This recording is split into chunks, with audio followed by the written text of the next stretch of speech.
Welcome on board the Rich Planet Starship, broadcasting from somewhere high above the Earth. I'm Richard D. Hall, and we're going to start things off with the interesting person of the week, who is Sam Wright, and he's going to talk here about something which happened in Vietnam. Now, this is very relevant for what we're going to be discussing in the last section of this show. A chap named Al Fassbender, who was a captain in Vietnam, and he tells the story of the last days of the war when a general came in and he said, right, we've got to go behind the lines to pick 5 soldiers up. And he had 2 heavily armed guards with him. And he thought, this is a bit queer, a general going behind the lines just to pick 5 soldiers up. Anyway, he didn't argue with them, and they went behind the lines. They landed at this place about 200 yards from the actual jungle itself, and they seen these soldiers. They were in disguise sort of thing, they're all black, and he called them over, you know, and they came walking towards him. They got within about 10 yards, and he said to these 2 guards, fire, and they shot them dead. He said, I went berserk, why did you shoot these soldiers dead? He said, there's a reason. So he said to the guards, turn them on the back and wash the faces. So he turned them on the back and they washed the faces, and he called him over. He said, look, they were clones. He said they had 20 clones in Vietnam in the last few weeks of the war, and they went in groups of 5, and the first 15 had been killed within a few days, and these 5 were the only survivors. And he said they couldn't take them back because they have implants in the head, and all as they taught is to kill. They killed men, women and children, animals. That's all they did. So they actually killed them there and buried them. Fascinating account there from Sam Wright. This week's guest joins me for a second time on board the Starship. He has spent the last 10 years researching a much unpublicised subject which affects everyone's lives in a way that most people are not aware of, that of mind control. So without further ado, let's activate the teleporter and get him beamed up onto the ship.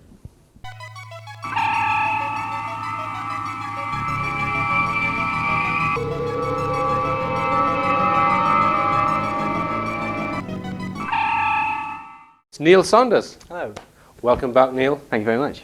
Now, the last time we spoke about mind control, it was predominantly sort of government, CIA mind control programs, yes. But a lot of people don't realise that they are being mind controlled by the media. And I think you would contend that every person is a victim of mind control. I think to a degree, absolutely, everybody is, yes. Right. I mean, very basic things like if we think about brand identity of products, every time you buy a product, you buy a branded product, it's because there is a sort of constructed ideology and an image around that product, and basically you feel that that represents you. You feel that if you buy these products, you know, they are sort of a part of your personality. They represent what you do, and you know, everybody's guilty of this. I like everybody else have constructed an image, you know. But this is the thing, it is. My brand would be all of the charity shops and concerts. Well, there you go.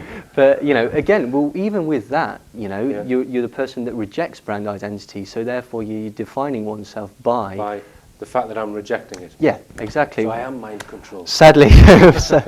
But, you know, I mean, this is the thing, at least nobody's fault, because basically this, thousands and thousands and millions of pounds have gone into doing this. Adverts attack people at a subliminal level. You know, they play on people's herd instincts. When you buy into a brand identity like iPhone's sake, for example, look at the recent cult of iPhone. You're buying into a larger concept, you're buying into the ideology, and you're basically buying a piece of that dream.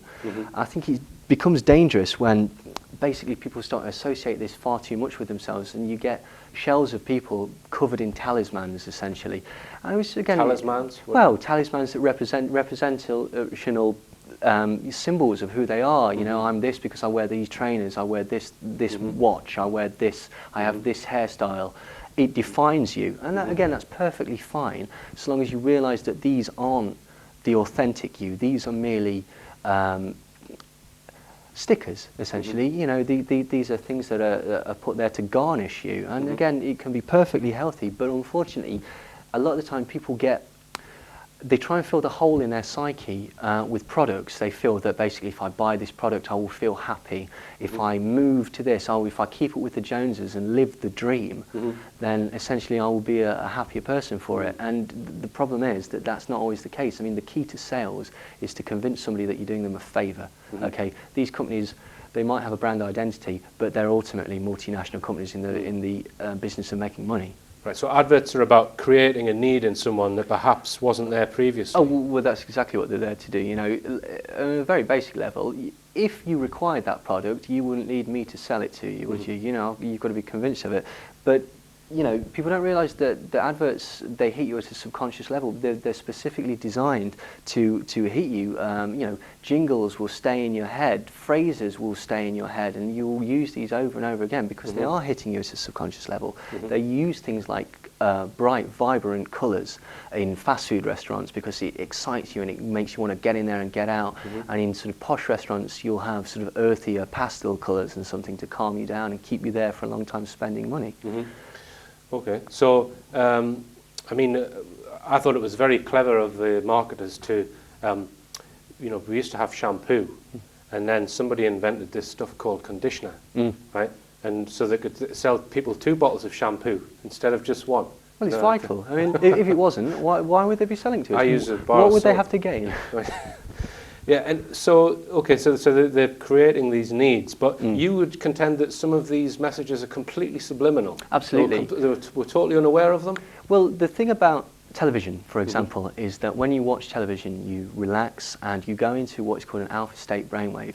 Now, this is exactly what you do when you're inducting someone into hypnosis. You slow down their brainwaves and you talk directly to the subconscious. And this is like, for example, if you're driving along in a car and all of a sudden you realise, oh, where am I? I've reached my destination. Yeah. It's because you've gone into your learned subconscious mode and you're just going on autopilot. Kind of a bit of a daydream sort of Exactly state. like a daydream. That's exactly the same thing. It's basically a slowing of brain waves to a point where you become inducted. And this happens when you're watching television. You're at an alpha state, which means that basically when you're watching television, it's like a one-way conversation, and your subconscious, which is constantly learning, taking in, and doesn't criticize in any way, is just being impacted by all of these things. Right. And there's no way to escape it. Right. So how are they affecting your brain if you have no conscious memory of it then? Well, this is exactly how you would implant hypnotic suggestion in hypnosis. You get somebody to the state where their brain is receptive, a trance state, and then you can talk directly to the subconscious, and any of these suggestions become learned behavior. Right. Right. And, you know, obviously sex is used a lot in advertisements, isn't it? I mean, they tend to tap into things of Jungian archetypes, and Carl Jung, obviously a famous psychologist, felt that we have a shared collective unconscious, and that certain symbols, you know, are taken in and decoded automatically by people, and because of that, they will use that, and often in ways that we don't understand. Sex is obviously used because it implies that, you know, this product will make me sexually attracted to people, or this product might make me, I'm driving this car, I might get the girl that's on the bonnet, you know, that sort of thing. But also they'll show things like babies to appeal to a maternal instinct. And I don't know whether you've ever noticed any sort of hand cream, face cream, beauty products. Right. The adverts will have the woman holding the pot like this, usually headless, holding the pot like this. Yes. And this is basically to represent the uterine shape and to appeal at a subconscious Jungian level. It implies that if you buy this product, you'll be fertile, you'll be the sort of person that can reproduce, and, you know, again, that's basically hitting primordial instincts, so that, you know, we wish to be that person. And what about sort of television programs themselves, rather than just the commercials then? I mean, are they programming us? I think to an extent, certainly. I think what happens, I wouldn't go so far as to say, a lot of people would say, like, if you watch a violent film, you'll go out and act it out like a sort of child's play sort of scenario. I wouldn't buy that for a second. I don't think it's as simple as monkey see, monkey do. What I do feel is that basically films and television, they tend to manufacture a consent. They tell you what is right, what is wrong, what is the expected response to things, how to deal with things. And a couple of examples of that is, if you think about, talk to any teenager and ask them to describe someone being shot, and what they would do, they would describe the movie representation of, you know, slow motion action shot, you know, all this. And that's not a real representation. So what we're seeing is a codified representation of reality that we know how to decode, and is presented to us as reality.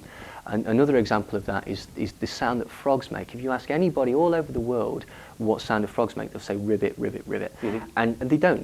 There's innumerable different types. Basically, that comes from the fact that Hollywood had one type of frog sample, which was taken from the California frog, and then it was then used over and over again in different things. So basically, it becomes absorbed into the cultural lexicon that this is a fact, this is real, and this is the way that it works. Well, right, if we come on to films then, Neil. Obviously, films were used during the wars, propaganda to get people, to be more motivated, etc. But are people using films now to change public perception? Would you say? Yeah, I definitely would say so. I mean, we can look at films like we were talking about earlier, The Men Who Stare at Goats and things like that. These are pure disinformation films. So why would The Men Who Stare at Goats be, you would say it was disinformation? Well, I mean, you can use it.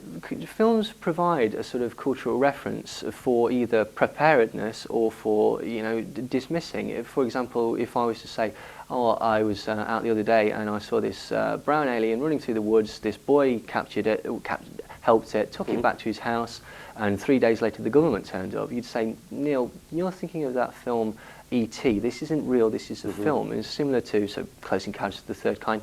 If you start talking about mind control, people will start talking about, oh, that's that film, The Manchurian Candidate, or that's that film, Conspiracy Theory. And it allows for an easy forum for dismissal.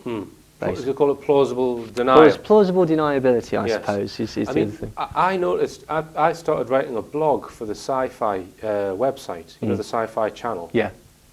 And I found that I would write about various extraterrestrial stories. I wrote an article about the Lloyd Pye skull, the Star Child skull. Yeah. And honestly, the worst sort of offensive attack I've ever had on any forum was from the sci-fi the people who watch sci-fi, because they were just, well, you've watched this film, you've watched that film, it can't possibly be true. And I find that people who follow science fiction are the biggest skeptics of everything, because they think you've borrowed it from a film. Well, this is it, isn't it? Yeah, so films, Neil, I mean, a lot of them seem to have rewritten history. Well, yeah, I mean, this is another thing. I mean, obviously, not everybody takes films seriously, but there's numerous examples of where films have just completely rewritten history. I mean, there's things like the American films, like, Saving Private Ryan, Pearl Harbor, things like that. But there's also things that have been absorbed into sort of historical fact, like the storming of the Winter Palace during the Bolshevik Revolution, 1918. You talk to anybody, even people interested in communism and Trotskyism, and they'll say, oh yes, no, this was a very important thing. It never happened. It was mocked up for an Eisenstein film, and it was used as state propaganda to basically show we are powerful against the Tsar or whatever. This is garbage. It never happened. You were telling me earlier that if any film portrays military hardware, it has to get permission. Is that? Well, if you want to use military equipment, if you want to use an American aircraft carrier, tank, whatever, the people who provide that, the American military, they will get a final rewrite of the script. So they're basically not going to allow you to do anything that portrays them in a negative light. And this is all documented in a book called Operation Hollywood. Right. Many films have basically had the scripts, characters, plots completely rewritten to sort of formulate to the military propaganda, which makes you think how much of a say do they get about it? I mean, especially when you're thinking about sort of war films, films like Executive Decision and True Lies and things like that. In the 90s, we saw a distinct shift from Russians as enemies to fundamentalist Arabs as enemies. And one could argue that basically this is just talking about the wider concerns of the world. But I'd say that this is basically reinforcing stereotypes. This is, preparing people and saying, look, this is a bad guy. We can tell. For a short period, the bad guy was always a European or an English guy with an accent who's an intellectual. And you'd have to question things like, why would an American audience want to consider intellectual Europeans as an enemy? But it was like what you said earlier about fear, about creating fear. Absolutely. And that in order to control a society, there has to be an enemy image. Yes. And now it's the Islamic terrorist. Yeah, I mean, and as we've seen well, presented on this show that we believe that a lot of these alleged terrorist attacks are in fact false flag events. And, you know, because they're trying to create an enemy image. You could even go so far as to say that people understood and could decode 9/11, because if 9/11 was a film, right, the narrative doesn't make sense, the plot is rubbish, there's holes all over the place, it doesn't make sense. It's basic, but for a sort of person sat there who's not going to critically analyse it, it's fine. We've got a start, we've got a stop, we've got a reason, we've got evidence, we've got a neat conclusion, and that's fine. I can then package that psychologically away and go, fine, that's it. This is why it happened. This is what's going to happen because of it. And, you know, it played out like a film. All right then, Neil. Well, we're going to go for a short break, and in the second and third parts, we will talk about LSD. Don't go away. Welcome back on board the Starship, and we're talking with Neil Saunders, who's a researcher of mind control.